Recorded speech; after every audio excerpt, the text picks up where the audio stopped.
All right, everyone. We've now finished with our look at the Neolithic Revolution, and which is arguably one of the most important events in human history. The transition from hunting and gathering and mobile communities into sedentism, domestication, and agriculture. So we've seen that taking place around the world.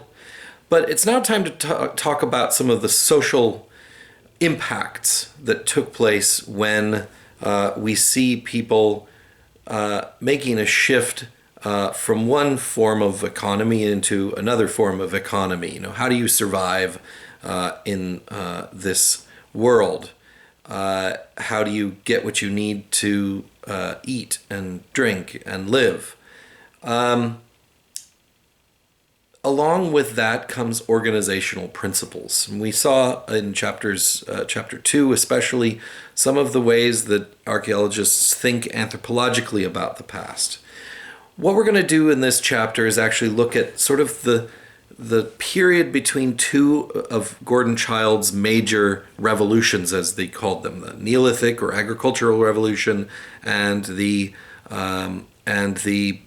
urban revolution on the other end of the scale.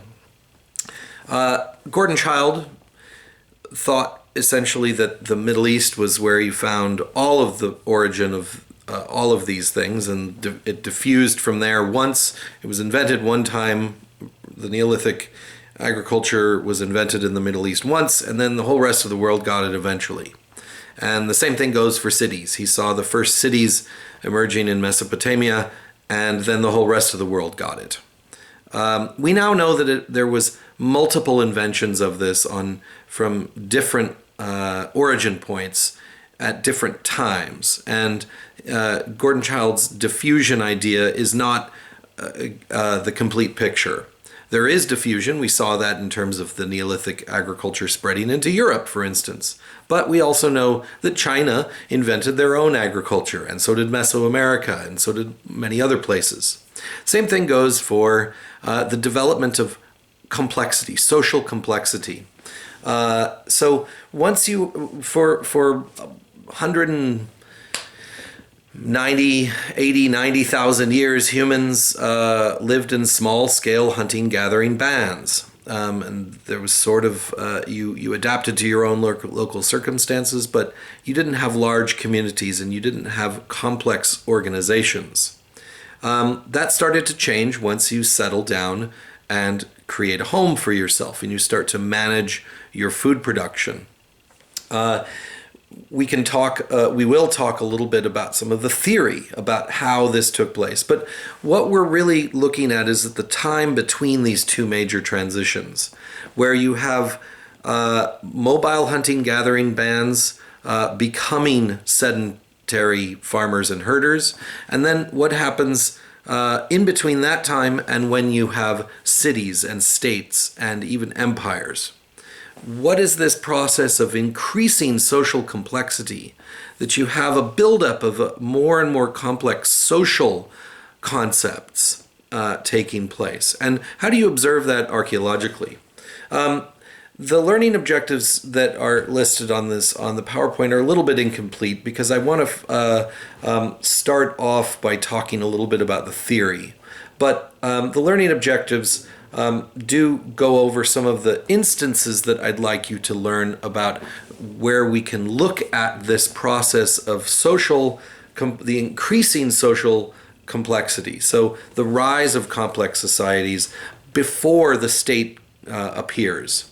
And so one of these is the development. I want you to look at the development of Stonehenge and its social and economic context surrounding the construction of this monument. And spoiler alert, there is no Stonehenge. There is a process of creating a very long-lived monument. And so there's probably not going to be a one-size-fits-all solution, if that is a word you want to use, to what its meaning is. It meant multiple things to multiple people over thousands of years.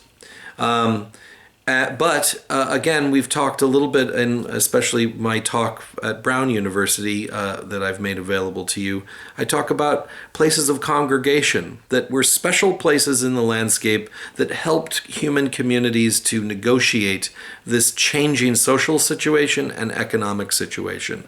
At this one of the sites that I excavate, I think it is a place of congregation where people from multiple communities met and negotiated a changing social and economic and landscape situation at the dawn of Neolithization. There are many people who believe that Stonehenge is another one of these places of congregation, a little focal point in the landscape that brought multiple communities together to try and figure out how to do this new system. Another instance that that I'd like you to learn a little bit about is about right here in the United States, in our backyard, so to speak, the evidence for the function and political organization of a couple of sites. One of which is Pueblo Bonito, and then the site of Cahokia. These are in New Mexico and Illinois. Pueblo Bonito is in Chaco Canyon in New Mexico, and Cahokia is a very impressive site that some people have argued for complex chiefdom, or maybe even the very early stages of the emergence of a state-level society.